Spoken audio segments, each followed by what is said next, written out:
Здесь Таро «Белые коты» – это самое мощное Таро, потому что вот когда мы видим такое лицо кота, сюда можно вложить свою энергетику. И Декамерон, любимый наш Декамерон, а тема такая: о чем молчит ваш мужчина, ваш любимый, ваш муж, ваш партнер и так далее. Я буду смотреть для вас на 2 колодах, то есть будет 2 расклада, как вы уже поняли. Но я говорю вам, что видео с вами взаимодействуют высшие силы, ведь вы же верите в расклад, правда? Поэтому, чтобы расклад сработал и высшие силы вас уважали, уважайте их. То есть смотрите от начала до конца. Это не мое условие, это условие Вселенной, потому что раз вы нажали посмотреть, тут же в ваше пространство входит сам Творец, входят ваши ангелы-хранители, и это дорогого стоит.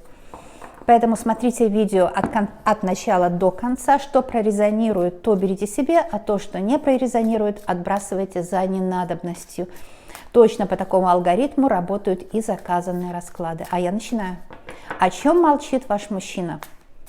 Я вначале возьму по 3 карты, слева и справа. Итак, подснимем от себя, потому что для вас смотрю карта номер 1, карта номер 2 и карта номер 3. О чем же он все-таки молчит? Здесь вы узнаете, что у него на сердце, что у него на душе, что его гложет, что бы он хотел вам сказать, если бы мог это выразить. Мужчины, к сожалению, выражать мало что могут словами.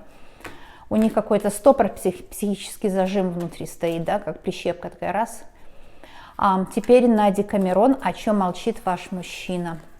Карта номер 1. Карта номер 2 и карта номер 3. Если нужно будет, будем добирать. Итак, смотрим здесь слева. Что такое с ним происходит? Это 3 пентаклей. Он молчит, что ему стыдно признаться. Может, он думает о тех ценностях, которые нам навязаны, такие искусственно созданные ценности, и он думает, что, подумай, что я жадный, какой-то не такой, как нужно, а подумай, что я думаю только о деньгах, что я непотребный жлоб, да, есть такое выражение.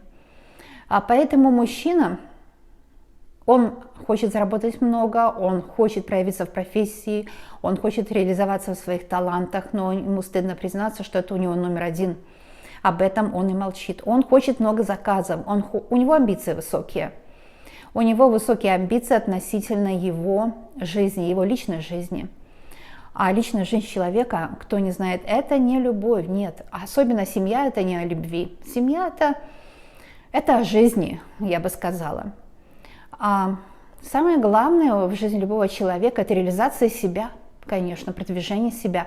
Ему стыдно признаться, особенно в обществе, где навязаны какие-то ложные ценности, я бы сказала, ложная духовность. Он боится признаться вам. Абсолютно, потому что он думает, что если он скажет это вам, вы будете его позорить, высмеивать, скажете ему, что он не прав, что он жадный, что он меркантильный и так далее. Может быть, уже из уст женщины это к нему шло, любой другой женщины, и он поэтому не признается. Но для него главная цель – это как раз свои амбиции. Вот о чем он молчит. Наверное, здесь ничего плохого нет относительно вас, я так понимаю. Следующая карта, о чем он еще молчит, это 7 жезлов, что он боится людей. Вот если нужно сдать какую-то вещь в магазине, да, купили что-то в универмаге или для обихода, для дома, или личного обихода, может быть, одежду, что-то купили и не подошло. Не подошло, или брачной товар, такое часто бывает, да, теперь такое все сделано как бы как. Он не может сдать эту вещь, ему стыдно попросить, ему стыдно сказать там то и другое. Он стеснительный, он боится, что вы об этом узнаете. Для него просто переступить через себя. Но это я пример привела. Он боится вообще, понимаете, боится где-то проявиться в этом плане, что пошел, добился, выяснил отношения, он не будет этого делать. Он молчит об этом вообще, у него как это табу. Он очень боится конкуренции. Видите, здесь плохо немножко видно, потому что в комнате как бы, наверное, темнее, чем на улице. И он боится, конечно, для него табу. Такое табу. Еще третья карта, чего боится ваш мужчина. Ой, извините. Это карта восьмерка чаш. Это одна из самых, кстати, умных карт. Но все карты 78 очень умные. Он боится, что когда он будет идти вперед по жизни, осуществлять свои планы, надежды, люди обвинят его в предательстве. Потому что он не предатель. Видите, чаша стоит ровненько. Он ничего так не разбил, никого не унизил, не обидел. Так он понимает. Может быть, он вас 100 раз обидел. К сожалению, часто мужчины вообще не видят обиду там, где она есть. Они как бы сами ранимые внутри, вот интересно. А других ранят ни почем и совершенно не заморачиваются. Ну, так сделала их природа. Он боится, что вы будете его обвинять в черствости, в непонимании. Это не уход, нет, это карта продвижения вперед. Видите, какие там горы. То есть он идет к своим свершениям. Он бы хотел, чтобы вы шли рядом с ним, но для него не главное, чтобы кто-то шел рядом с ним, ему главное его собственное свершение. Я еще немного поговорю об этом позже, а сейчас не терпится открыть другие карты. Окей, это пятерка жезлов, да? Я буду смотреть только прямые в этих рамках. Ну вот, пятерки это сложные карты, это означает вообще неудобное положение, которое нужно изменить. То есть лучше иметь неудобное положение, которое хочется или необходимо изменить, потому что нет другого выхода, чем чтобы вообще ничего не менялось, чтобы было такое болото повседневности, да, где вообще неинтересно жить. Тогда происходит кататония, то есть замирание, человеку вообще ничего не хочется. А ладно, я скажу, конечно, тоже об этой карте как перевернутой. Потому что пятерка перевернутая, это означает, что у него действительно это кататония, у него это замирание, ему не хочется жить. Ему не хочется ничего делать. Ну, как бы хочется жить, но в полсилы. Если бы она вышла прямой, я бы сказала, что он будет тут же бросаться, как бы на амбразуру, да, будет бросаться и творить, вершить великие дела. И нормальные человеческие дела, такие как примирение с вами. А перевернутая говорит, что он будет медлить, потому что там внутри где-то он чувствует, что он мужчина, к нему нужно прийти на поклон, попросить его, да. Жезлы, он хочет, страдает, он хочет встречи с вами точно, он хочет свидания с вами, он страдает без вас, и в то же время он не хочет показаться слабым. Да. Это четверка, вот это именно карта застоя. И четверка мечей – это карта такого застоя, когда он обиделся надолго. И эта обида его, всего уничтожила изнутри. Он до такой степени обиделся на вас, он обиделся на жизнь, он обиделся на природу человеческую, он обиделся на все, что он не хочет признать, что ли, что он был неправ. Вот так, видите, какая у него, здесь женщина изображена, неважно, это он. Он такой, знаете, такая активная позиция, я тебе покажу, я тебя научу, как жить. И вот это не его, это у него наследованное от этой неправильной природы человеческой. Перевернутая карта – это тройка чаш. Если бы прямая тройка чаш вышла, она бы, конечно, у нас с вами подходила к тройке пентаклей. И две эти карты очень классно бы объясняли ситуацию, что он решил раз и навсегда избавиться от своих плохих каких-то проявлений, от своего гнусного такого вредноносного характера и хотел бы, чтобы вы его простили. Но поскольку карта перевернутая, вот он это знает, что ему нужно попросить прощения, но он этого не делает.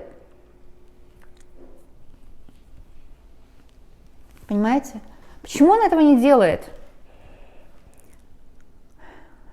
Я бы сказала, потому что он влюблен в себя неправильно. Он в себя влюблен неправильно. Да, он и себя любит, и вас любит, но в себя он влюблен неправильно, он эгоист немного.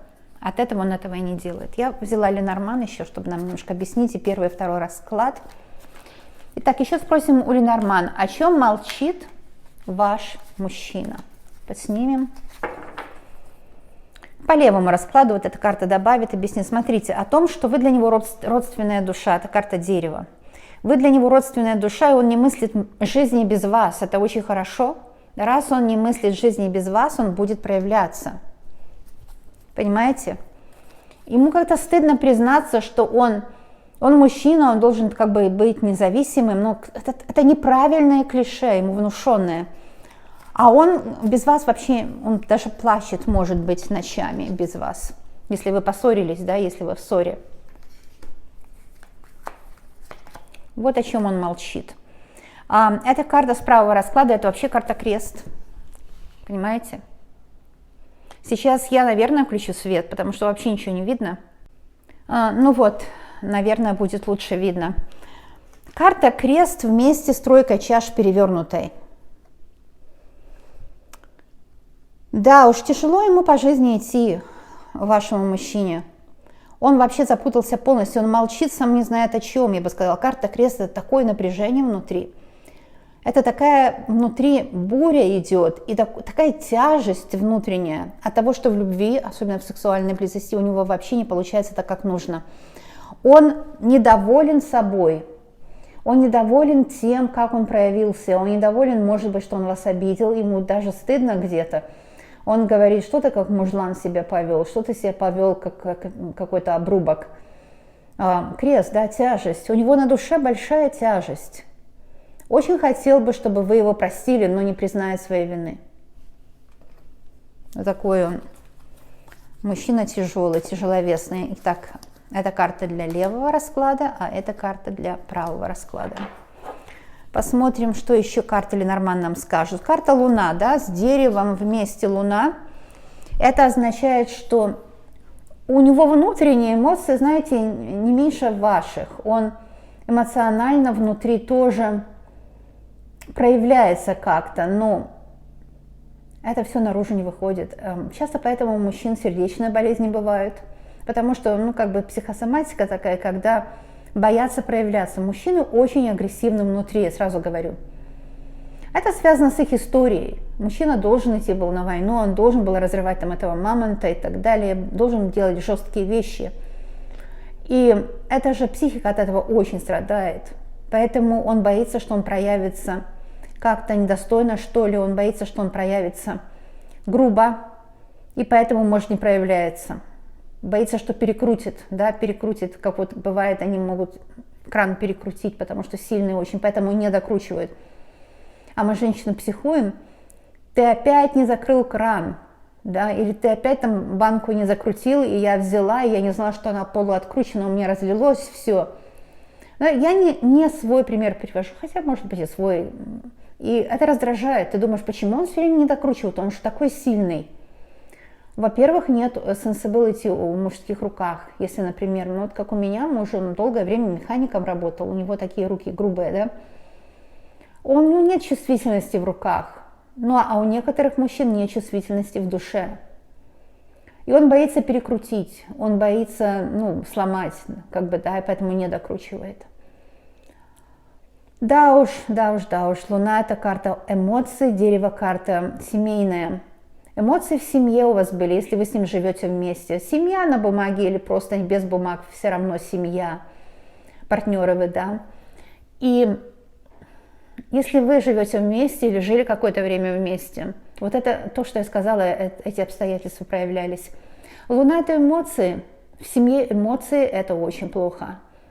Если в семье эмоции, и, например, есть близость и желание быть вместе там, в спальне, это еще как-то решается.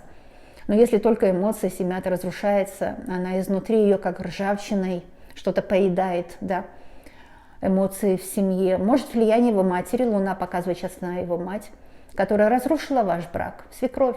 А это вообще это классика. 99%, 99.9, я бы сказала, все свекрови ненавидят своих невесток по одной и той же причине. Они не знают, что делают, как те, что с Христом были распяты слева и справа, да, они вообще не знали, что делали, и те, кто издевались и распяли. Это та же идея, ведь в Писании мы приводим как пример, да, что эти свекрови, они распинают вас каждый день на этом кресте, они так вам вредят, и не зная, не ведая, они вредят своему сыну, они отравляют его жизнь ядом. Девочки, я тоже свекровь, я переступила через это, что у меня прекрасная невестка, прекраснейшая, но я переступила через этот свой эгоизм, да, что сын мой.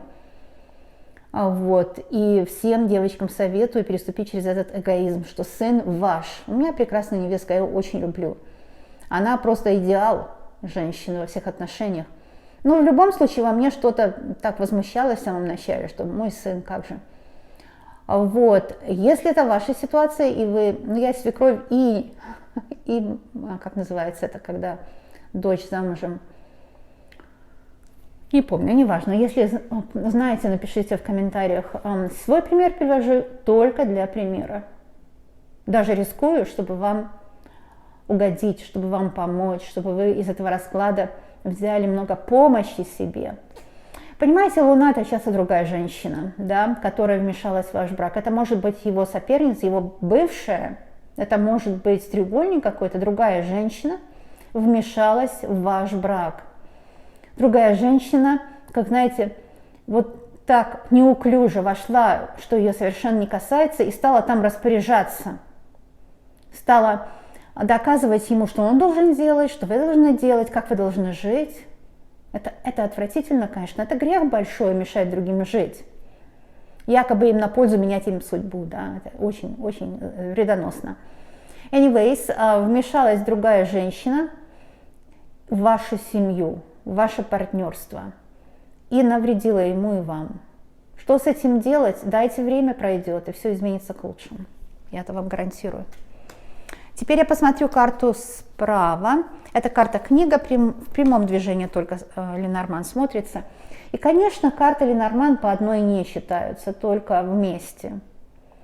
Здесь карта книга компонуется с картой крест. Конечно, карту никто не отменял. Если она уже один раз вышла, она на столе имеет энергию. Тяжесть, чувство вины у него есть. О чем он молчит? Ну, что он вот чувствует себя тяжеловесным. У него есть чувство вины. И карта книга, она практически то же самое, что и дерево вот там на столе, да. Это карта судьбы, карта книга, карта какой-то информации, которую вы сейчас получаете в рамках этого расклада. Понимаете? Что это за женщина? Зачем она хотела вам навредить? Что она вытворяет? Это невероятно, да, вот эта вот луна там была. Здесь я не вижу никакой женщины. Здесь я вижу тяжесть и позор, и стыд, ему стыдно внутри. Что он шел не по своей судьбе, что он слушался других людей, жил по их сценарию, придуманному для него.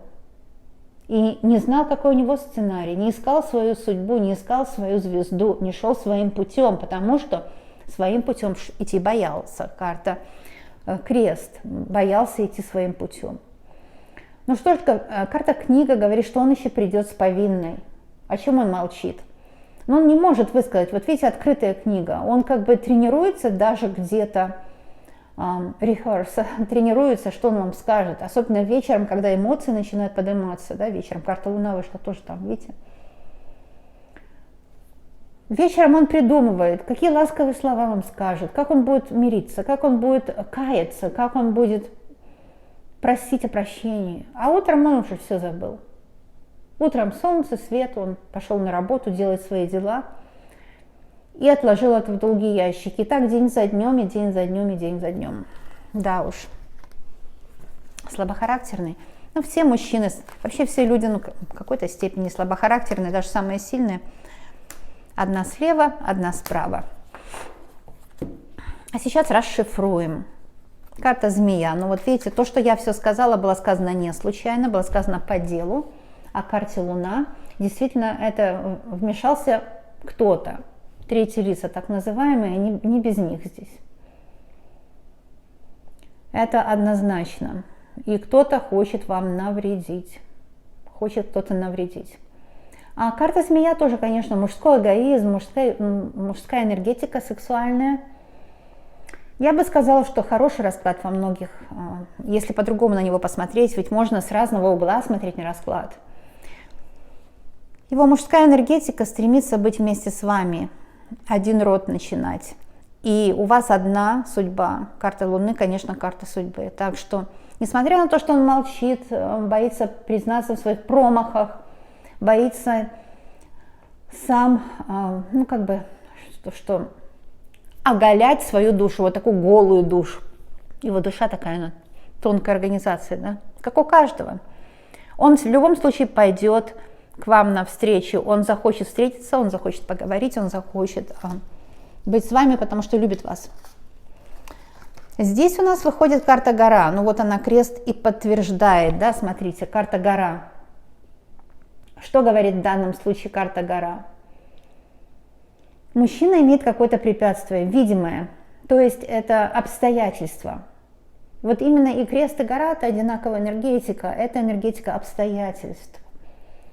У мужчины сложились так обстоятельства, что он вынужден был молчать. Да, он поступил подло, у многих это проиграется, что он молчал. Вас защитил, например, перед свекровью, перед другой женщиной, перед его друзьями, перед его семьей, как у кого. Он поступил подло, но он вынужден был молчать, потому что он знал, что если он скажет хоть одно слово, будет еще хуже в миллион раз. И на вас это хуже отыграется. Кажется, что вы не поняли тогда. На самом деле его молчание вас защищало. Трудно это понять, трудно с этим смириться, потому что вы чувствуете обиду. Но именно своим молчанием он хотел вас защитить. Эта гора, это и есть вот это, понимаете, ощущение. Я взяла ежедневное волшебство, чтобы советы давать слева и справа. Вот эта гора, это и есть ощущение того, что он молчал не случайно. Его заставили молчать. Вы поняли меня, да? Давайте посмотрим советы. Совет на левый расклад и на правый расклад. Конструктивно, быстрый расклад. Серьезный очень, да? Тройка чаш. Тройка чаш повторилась. Да, у нас здесь была тройка чаш где-то с вами, вот здесь. Ну хорошо. Тройка чаш повторилась вместо силы. То есть я прямо скажу вам, что мужчина, о котором вы спрашиваете, он придет навстречу, он вас любит, он очень хочет быть с вами. Его тянет к вам, и с этим никакая темная сила не справится. Может быть, на нем был какой-то приворот, потому что все-таки крест вместе с горой – это приворот. Какая-то черная магия на нем была. Мужчина очень тянет к вам, поэтому он обязательно выйдет на связь. Это по левому раскладу. Посмотрим правую карту. А здесь вообще двойка пентаклей. Это очень хорошая карта. И она говорит о том, что, вы знаете, он, может быть, у некоторых девочек сейчас поиграется, молчит, потому что зарабатывает. Он хочет заработать для вас, он хочет, чтобы вы им восхищались, чтобы вы им гордились, чтобы у него с вами было много денег для счастья. Ведь деньги это необходимо, потому что с милыми и в шалаше рай, если вы подростки, и только на короткое время. А так вообще деньги нужны, чтобы была благоустроенная жизнь, и в благоустроенной жизни долго живет счастье. Это не говорится о лишних деньгах, а это говорится о деньгах необходимых, чтобы жить достойно. И с самого начала, в принципе, расклад с этого начался. Вот видите, вот эти две карты, они вам четко показывают. С этого начинался весь расклад. Тройка пентаклей и двойка пентаклей. Двойка пентаклей, что может быть он сейчас ищет подработку, чтобы хорошо заработать для вас, чтобы можно было достойно жить. Может быть, он зарабатывает на дом, на квартиру, на лучшую обстановку, на лучшие обстоятельства. Он ищет новые заказы, он ищет новое место. Но он понял, когда вы ссорились, он понял, что и он знает, что из-за недостатка денег часто у людей ссоры. У некоторых это проиграется. А может быть, деньги это до такой степени тайная составляющая вашей ссоры, что ни он, ни вы этого пока не поняли. То, что он хочет быть успешным, это однозначно. Он молчит об этом, может быть, потому что может сделать вам сюрприз или же доказать самому себе, пожалуй, и тоже вам, что он способен заработать, он способен содержать семью, если у вас еще нет семьи. А если есть семья, то он хочет доказать вам, что он способен продолжать содержать семью. И он знает, что нужно работать. Двойка пентаклей – это и с левой руки, и с правой руки, и вот этот конец, этот знак бесконечности посередине – это очень хорошая карта, она привлекает деньги. Я бы сказала, что этот расклад четко привлекает деньги в его и в вашу жизнь. Так что он и вы будете при деньгах. Это однозначно. Хороший расклад. Вот. Так что, в принципе, у многих проиграется так, что вам не о чем волноваться, вам не о чем переживать, что он молчит. Смотрите, вот эти карты совета, вывода, да, это же очень хорошие карты. Они показывают, что вывод один – вы еще будете вместе. Вывод один – вы еще будете счастливы. У вас будут деньги для жизни. Судьба к вам благоволит, судьба благосклонна и к нему, и к вам. Вы родились друг для друга. У вас есть это притяжение, которое ни за какие деньги не купишь. И никакая сила, темная сила, вот эти все колдуны никчемные, да, или же родственники, которые хотят помешать, никакая темная сила не способна вас поссорить. Даже бывает так, что когда весь мир против, наоборот, пара еще сильнее вместе. Есть такое понятие, особенно у влюбленных в начале, в самом специально так делает.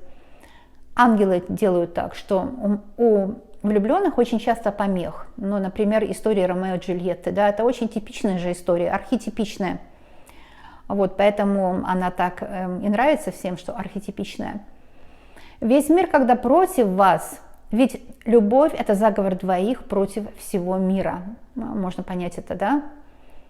И вот именно в двойке пентаклей и в тройке чаш передается, что любовь – это заговор двоих против всего мира. Это значит, если даже весь мир против вас, вы все равно будете вместе. Наоборот, ваш союз будет все сильнее. И вышла карта дерева, и луна, а это же личная жизнь, и книга, карта личной жизни. Вы должны быть вместе. Он сейчас решает, видимо, какие-то проблемы. У многих очень это проиграется, девочки. Но не у всех, у многих. Это я могу с уверенностью сказать. Он сейчас решает проблемы какие-то, те препятствия, которые между вами есть, он хочет решить, чтобы вы всегда были вместе, чтобы вы объединились в общей любви. А вот такой расклад, девочки, о чем он молчит. И если вы посмотрите этот расклад в разное время, вы по-разному его услышите. Потому что Творец делает так, что вы всегда слышите только то, что вам нужно услышать right now, в данный момент, на сегодня, чтобы вам помочь. Потому что Творец вас любит и через карты именно с вами разговаривает, да? Ведь каждый понимает каждое слово по-своему, индивидуально. Вот по этой причине я верю в общие расклады. И вам того же советую. Они вам очень могут помочь. А я вас очень люблю, обожаю. Для вас работаю, стараюсь. Для меня это большая честь и огромное удовольствие. Так что приходите на мои расклады, новые и старые. Везде получите помощь для себя. Побеседуйте с преданным другом в моем лице. А я посылаю вам медвежьи обнимашки, воздушный поцелуй, как всегда. Девочки, если не подписаны, подписывайтесь, пожалуйста. Это ничего не стоит, но это в кайф и для удовольствия. Вообще ничего не стоит, ни копейки подписка на канал. И если вы пользуетесь моими раскладами, было бы просто прилично, чтобы вы, конечно, подписались, потому что это абсолютно бесплатно, безоплатно. Поэтому, пожалуйста, подписывайтесь, не пожалеете, здесь все для вас. И, конечно, я делаю расклады для настоящих и перспективных подписчиков, то есть тех, кто собирается и подпишется. Поэтому подписывайтесь, будете здесь как дома, и я буду работать для вас. А я вас люблю, и увидимся тогда, когда вам нужна будет помощь. Но не забывайте, лучше, конечно, тоже ко мне заходить, когда просто хотите побеседовать с верным другом, потому что беседа и внимание друг к другу – это самый большой дар. Вот, поэтому приходите просто так, по дружбе. А я вас люблю, и увидимся скоро. Я знаю точно, что еще мы с вами увидимся.